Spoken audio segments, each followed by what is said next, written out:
नमस्कार, राधे राधे, स्वागत है आप सभी का सुबोध इनफाइनाइट एजुकेशन में। आज हम बढ़ चुके हैं unit 16 directing and controlling. One shot class रहती है अपनी। देखिए, याद कीजिए जब फर्स्ट डे हमने क्लासेस स्टार्ट करी थी, उस दिन से आज तक रेगुलर क्लासेस चल रही है, ठीक है। और आज हम बढ़ चुके हैं 16वीं यूनिट पर। अब 2 यूनिट और बच रही है आपके, 17 और 18, और नर्सिंग मैनेजमेंट कंप्लीट हो जाएगी।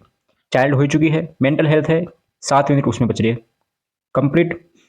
6 सेमेस्टर की क्लास होने वाली है। स्टार्ट करते हैं आज का प्यारा सा लेक्चर बिना टाइम वेस्ट किए। जैसा कि आपको पता है कि एग्जाम आ चुकी है, आनी भी चाहिए, टाइम हो चुका है।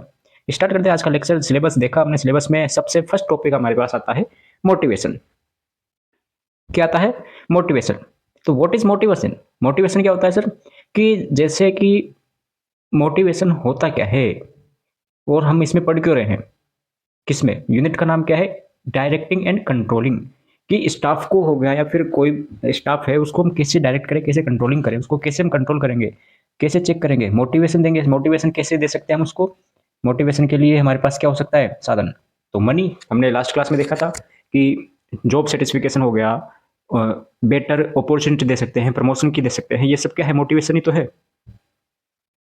आप सपोज करो, अगर आप नौकरी कर रहे हो, तो अगर आपको ये सब कुछ मिले तो आप तो ऑटोमेटिक मोटिवेट हो जाओगे और अपना काम क्या करोगे? अच्छे से करोगे। तो motivation means encouraging staff to work efficiently. Work efficiently करेंगे और हैप्पीली करेंगे, तो वो क्या होता है? मोटिवेशन होता है। इंपॉर्टेंस जो है, मोटिवेशन की जरूरत क्यों पड़ी है? To improve staff performance, staff की परफॉर्मेंस को इम्प्रूव करने के लिए। Second is increase job satisfaction, कि जो वहां पर स्टाफ काम कर रहा है, क्या वो उससे सेटिस्फाई है या नहीं है, उसको इंक्रीज करने के लिए। रिड्यूस कॉन्फ्लिक्ट्स, और कॉन्फ्लिक्ट्स को रिड्यूस करने के लिए। कॉन्फ्लिक्ट्स के बारे में हमने पढ़ लिया है बहुत अच्छे से पहले। आगे आता है मेथड ऑफ मोटिवेशन। तो कौन कौन से मेथड हो सकते हैं मोटिवेशन के? तो फर्स्ट आता है एप्रिसिएशन एंड रिवार्ड्स। ठीक है भाई, हम जो स्टाफ है उनको क्या देंगे? रिवार्ड दे देंगे, प्राइज दे देंगे, एप्रिशिएट करेंगे। प्रमोशन अपॉर्चुनिटी देंगे हम उसको, कि अगर अच्छा काम होगा, ये काम करोगे तो प्रमोशन दिया जाएगा, ठीक है, ताकि वो क्या कर सके? अपना काम एफिशिएंटली एंड हैप्पीली कर सके। गुड वर्किंग एनवायरनमेंट, वहाँ पर हम ऐसा एनवायरनमेंट बनाएंगे कि सब अच्छे से काम करें।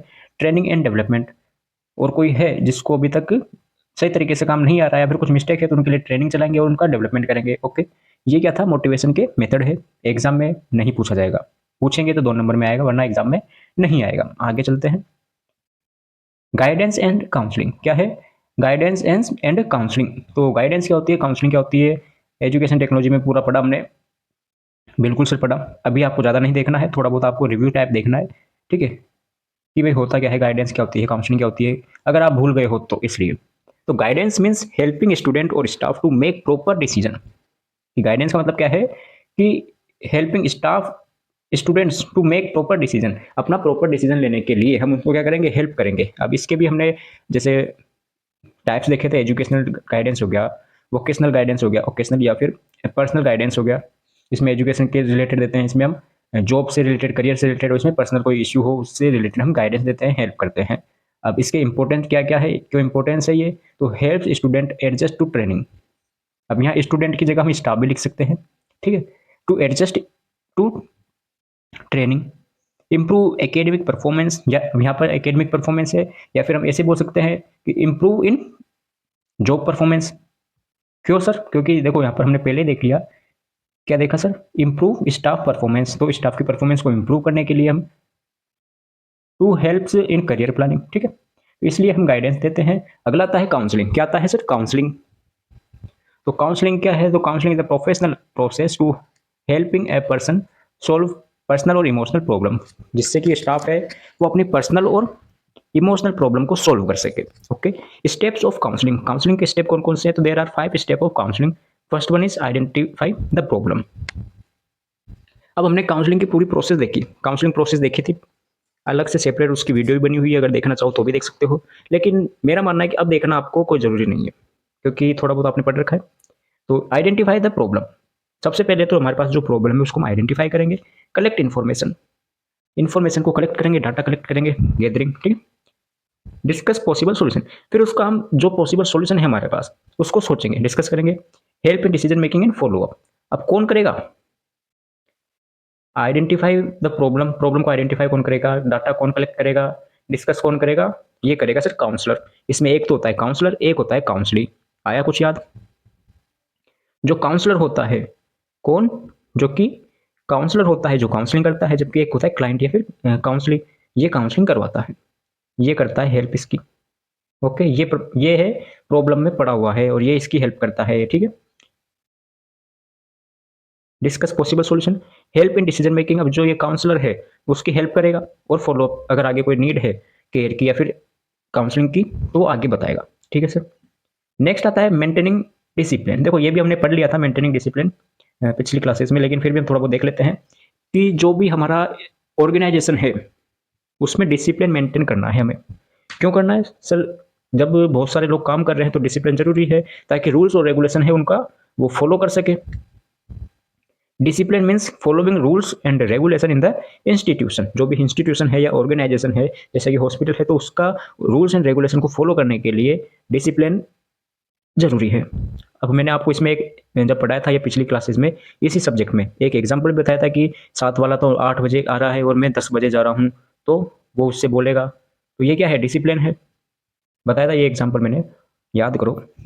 इंपॉर्टेंस, जो रेगुलर क्लासेस ले रहे हैं सारी उसको तो पता है। इंपॉर्टेंस क्या क्या है इसके?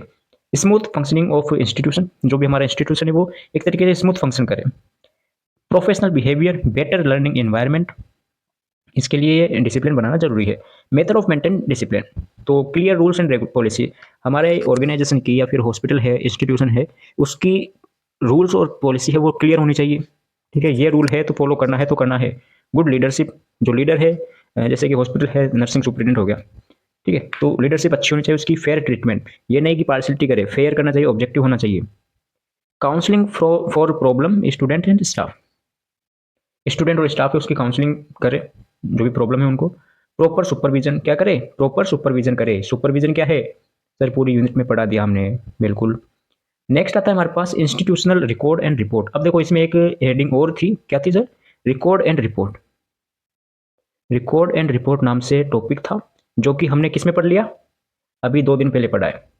कौन सी यूनिट है ये? 16 है, तो हमने 14 यूनिट में पढ़ा, 14वीं यूनिट में हमने ये पढ़ लिया है रिकॉर्ड एंड रिपोर्ट, ठीक है। तो वो है, इसी में भी है वो, तो हमने वहाँ पढ़ लिया, वही चीज़ यहाँ पर रिपीट नहीं करेंगे। तो वो आप हेडिंग वगैरह सब याद है आपको, डेफिनेशन वगैरह, उसके बाद में फिर आपको ये पॉइंट ऐड कर लेना है उसमें। इंस्टीट्यूशनल रिकॉर्ड एंड रिपोर्ट्स, कौन कौन से रिकॉर्ड्स एंड रिपोर्ट्स होते हैं? तो हम इंस्टीट्यूशनल रिकॉर्ड्स एंड रिपोर्ट्स की बात करेंगे। Institutional records and reports are documents that provide information about activities of the institution, जो कि इंस्टीट्यूशन की एक्टिविटीज के बारे में इंफॉर्मेशन दे। उन डॉक्यूमेंट्स को क्या बोलते हैं? रिकॉर्ड्स एंड रिपोर्ट बोलते हैं। कौन सी रिकॉर्ड रिपोर्ट्स? Institution report. अब कौन कौन से रिकॉर्ड्स होते हैं उनके टाइप देख लेते हैं। फर्स्ट आता है एडमिनिस्ट्रेटिव रिकॉर्ड्स। तो एडमिनिस्ट्रेटिव रिकॉर्ड्स में आता है जैसे कि एडमिशन रिकॉर्ड हो गया, कोई भी एडमिशन होता है उसका रिकॉर्ड हो गया। अटेंडेंस रजिस्टर हो गया, फाइनेंशियल रिकॉर्ड हो गया, मीटिंग मिनट्स हो गया, इनका रिकॉर्ड हो गया। फैकल्टी रिकॉर्ड्स की बात करते हैं, फैकल्टी तो स्टाफ अटेंडेंस, स्टाफ के अटेंडेंस रिकॉर्ड हो गया। अगला हो गया duty schedule, teaching plan, performance records, ठीक है, ये फैकल्टी रिकॉर्ड्स के अंडर आते हैं। नेक्स्ट है स्टाफ रिकॉर्ड। स्टाफ रिकॉर्ड में जैसे कि सर्विस रिकॉर्ड, कौन क्या सर्विस कर रहा है, कितने लीव रिकॉर्ड हो गया, सैलरी रिकॉर्ड हो गया, ये स्टाफ रिकॉर्ड्स में आते हैं सर।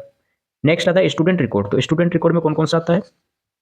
एकेडमिक रिकॉर्ड, जिसमें कि कब से एडमिशन स्टार्ट हुआ है स्टूडेंट का, कब तक चलेगा, वो सारी रिकॉर्ड्स रहते हैं। क्लिनिकल परफॉर्मेंस रिकॉर्ड हो गया, examination result record, health record, okay, ये होता है स्टूडेंट रिकॉर्ड के अंदर आते हैं। अब इनके क्या क्या इंपॉर्टेंस है? तो मेंटेन डॉक्यूमेंटेशन, सारी चीज़ें क्या है? डॉक्यूमेंट करना। लीगल एविडेंस के रूप में, प्लानिंग एंड इवेल्यूशन के रूप में और कम्युनिकेशन के रूप में इनका इंपॉर्टेंस है, ठीक है। आगे देखो, अब आपका बचा है सुपरविजन, जो हमने एक अलग सेपरेट यूनिट में पढ़ लिया। लीडरशिप बच रहा है इसी यूनिट में, लीडरशिप है वो भी हमने एक सेपरेट यूनिट में पढ़ लिया। करिकुलम बच रहा है तो वो भी कर लिया। तो सारा हमने सिलेबस देख लिया है, ये कुछ पॉइंट्स रिमेनिंग थे जो कि हमने अलग यूनिट में हमने सेपरेट देख लिया, ठीक है। तो मतलब अब ये रिमेनिंग नहीं रहे हैं, ये हमने पढ़ लिया, ठीक है। इसके साथ मैंने आपको एक बता दिया कि रिकॉर्ड एंड रिपोर्ट नाम का भी टॉपिक था जो हमने 14 यूनिट में पढ़ लिया, ठीक है। तो कंप्लीट सिलेबस होता है आपका। ये नहीं कि आप सोच रहे हो कि यूनिट छोटी छोटी है, 10-10 मिनट की वीडियो बन रही है तो कंटेंट कम है। कंटेंट कंप्लीट है, हमने पहले पढ़ लिया, ठीक है। आपको याद हो नहीं तो अच्छी बात है, नहीं हो तो पिछली क्लासेस आप देखो, रेगुलर देखो, सब पता चल जाएगा। ज़्यादा लंबी क्लासेस तो है नहीं, क्वेश्चन ज़्यादा पूछे जाते नहीं है इसमें से। जिसमें से पूछे जाते थे वो हमने देखो आप जाके 30-30 मिनट की, 45-35 मिनट की वीडियो बन रही है, ठीक है। इसमें से पूछे जाते हैं, जो पूछे जाते थे वो हमने करा दिए, सिलेबस कंप्लीट करवाए रखा है आपके। अब इसमें केवल 2 यूनिट बच रही है, वो भी कल और परसों में हो जाएगी, ठीक है। फिर हम मेंटल हेल्थ नर्सिंग स्टार्ट कर देंगे रेगुलर। तो जैसा बोला था आपको, एक टाइम दिया था 22 तारीख, 22 से पहले ही आपके 20 तक आपके यूनिट, सॉरी 20 तक आपके ये कंप्लीट सिलेबस हो जाएगा इसी सब्जेक्ट का, ठीक है। तो क्लास कैसी लगी कमेंट जरूर करें। नोट्स आपको टेलीग्राम पर मिलते रहेंगे और मिल जाएंगे, कमेंट जरूर करना है। बाकी आपको क्या चाहिए वो भी बताएं। मिलते हैं नए लेक्चर में नई वीडियो के साथ। राधे राधे।